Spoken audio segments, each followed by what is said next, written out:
In Non Compete's third part video, he goes on to critique capitalism on the argument of voluntarism. Now let's talk about how capitalism puts workers in conflict with ourselves.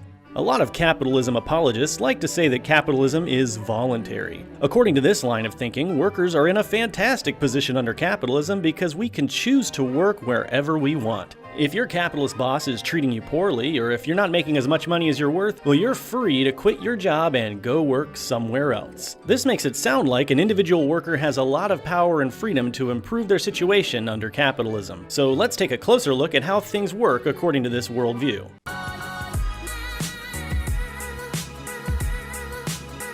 Now, in order to understand, capitalism is a voluntarist system, and it's defined around that of individualism. Now, I had a recent comment that was critiquing capitalism, and the question is obviously myself. I don't know how many times I've said this. Capitalism is not corporatism, and it's not the same argument as someone saying, oh, that's not real socialism. You cannot remove capitalism from individualism. You cannot do it. The whole meaning of collectivism defies the entire meaning of what capitalism is. How can you tie private individual ownership around this to do with collectivism? Capitalism's not about placing the government as the main element of the economy and then having the government control and direct the economy. Nor does capitalism get anything at all to do with this of subordinating the rights of individuals to then having collective ownership. That's based around collectivism. Collectivism, and I'm speaking from the politically incorrect definition of collectivism, not something based on people's feelings, but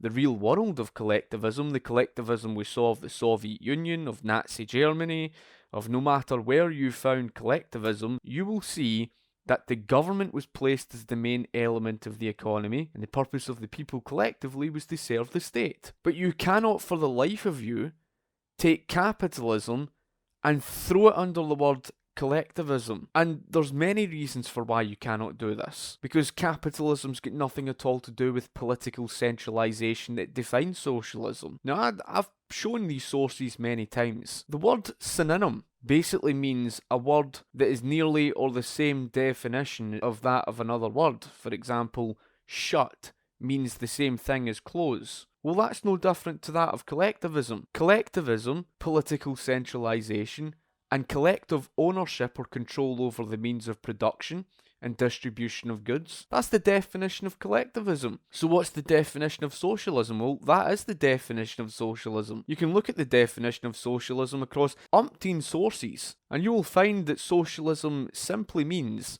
the collective ownership or control over the means of production and distribution of goods. Whether or not someone argues whether it's in the hands of the workers or in the hands of the state, that's irrelevant for this argument. It's the same definition as that of collectivism. Now, there's a reason for why socialism is listed as a synonym for collectivism in umpteen sources. Here's number one. The source there links socialism for a good reason. Here's the second source. It doesn't just link socialism here for a laugh. It's there for a reason. And there's a third source. The third source doesn't link socialism there for nothing. It's not just there for shits and giggles. And there's the fourth source. Oh look, socialism is linked. And here's the fifth source. Oh look, as if by magic, socialism correlates to collectivism. I wonder why. And then we've got the sixth source. And then we've got the seventh source. When you look at even this source, you'll find that socialism is linked again. Now, how the hell can you take capitalism, remove it from individualism, and throw it under a word that's synonymous to socialism? Are people having a laugh? Not like I haven't shown evidence. It's not even my opinion, it's just a simple fact that capitalism is an individualist system. That's what capitalism is. The whole point of a capitalist system is the individual is the primary element of the economy. That's not something you can argue with, that just is capitalism. When we talk about capitalism, we're speaking about the free market system. We only have to look at the definition of individualism itself that is telling. The definition of individualism gives you the evidence itself. It could not be clearer. But some people are just so caught up with emotions, they don't want to accept the reality and the facts. They don't like the truth, because the truth seems to offend them for some strange reason. In Non Compete's argument, he concedes by going on to speak about the free market system, by the free market economy. In the capitalist system, jobs are distributed just like other goods and services on the free market. Well, that is him acknowledging the fact that capitalism is the free market. Whilst he acknowledges capitalism is the free market, for some strange reason, he turns to the United States of America today and calls that a free market. Now, I know what some of you are thinking. If Glip can't find a good job on the market, why doesn't he just start his own business? After all, under capitalism, we're all free to become capitalists ourselves and own our own means of production, right? Well, let's take a look at the numbers. In the USA, the average worker makes about $30,000 per year. The average worker only has about $1,000 and $6,000 in credit card debt, and the average worker lives paycheck to paycheck.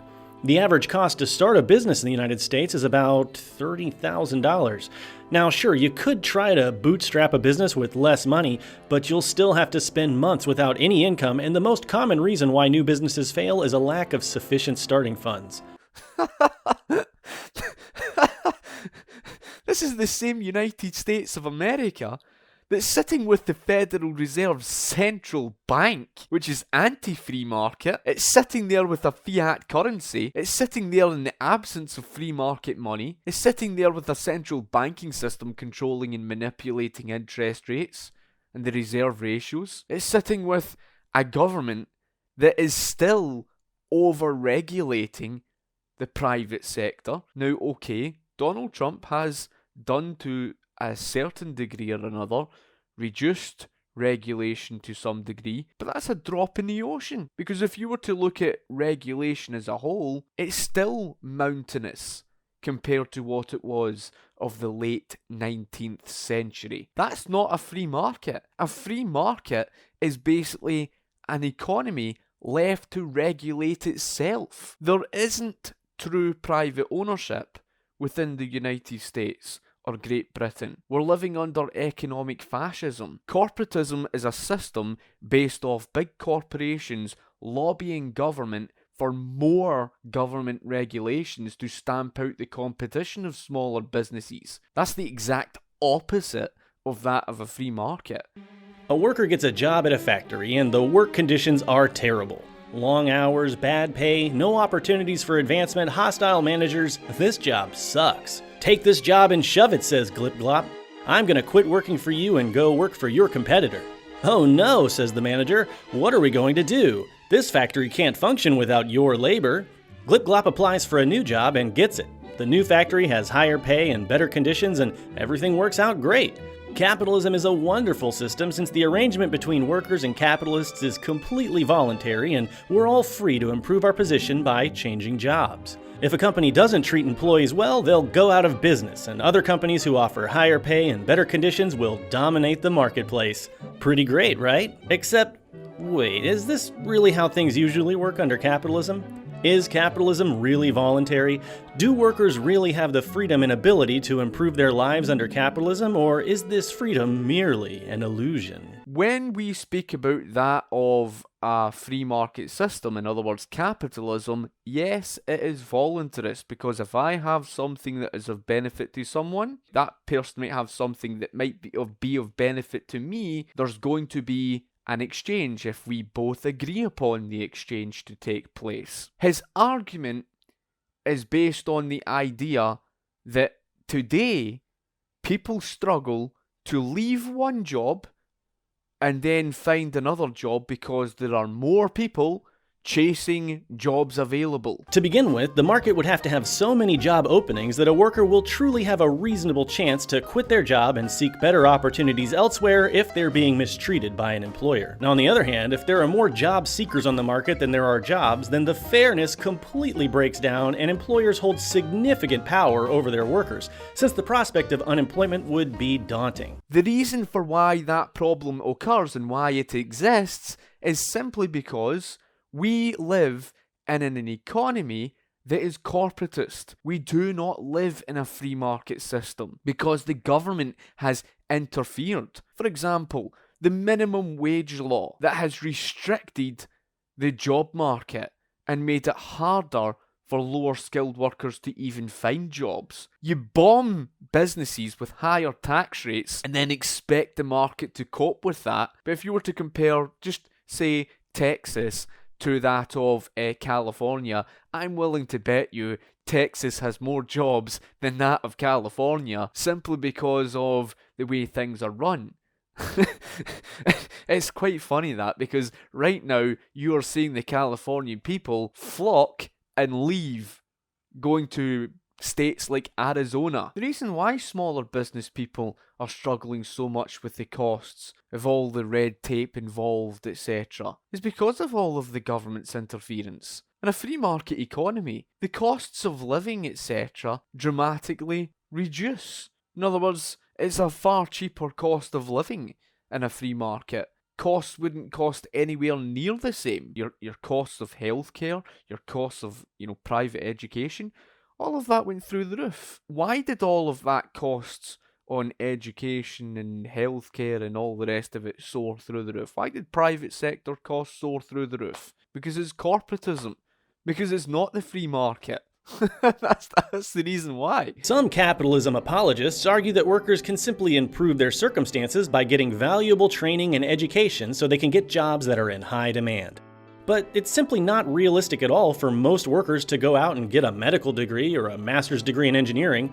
Most of us are stuck with the training and education we have now, and that puts most of us in a situation where we're completely at the mercy of merciless employers who have tremendous power over us on the capitalist job market. The reason for why private education costs is through the roof is because that's what happens when you restrict supply and you increase demand. That's not the fault of a free market, that's the absence of a free market. Take, for example, he went on about that of, they can't go to medical school because most people can't afford it. Well, I'm not surprised. Why? Because the United States government granted a monopoly to the American Medical Association, which, by the way, is a cartel created by the United States government, not the free market, that then closed down an estimated 168 medical schools within the space of a century-long period alone, from 1904 right up to the mid-1990s. Within the first 3 years, there was a reduction of 25 medical schools, which caused a reduction of 50% of medical doctors available on the market. If you're going to end up creating a shortage of medical doctors available on the market, but the US population over the course of a century vastly increases, there's going to be more people chasing medical care, isn't there? Of course there is, because there's more people in the country, so there's more people chasing medical care. So if there's more people chasing medical care and a shortage of medical doctors, what do you think that spells out? That spells out the fact that the cause of the problem was government's problem in the first place. That's not the fault of capitalism, that's the fault of all of the socialist government interventionism. The reason why they can't afford to do so is because we don't live in a free market economy.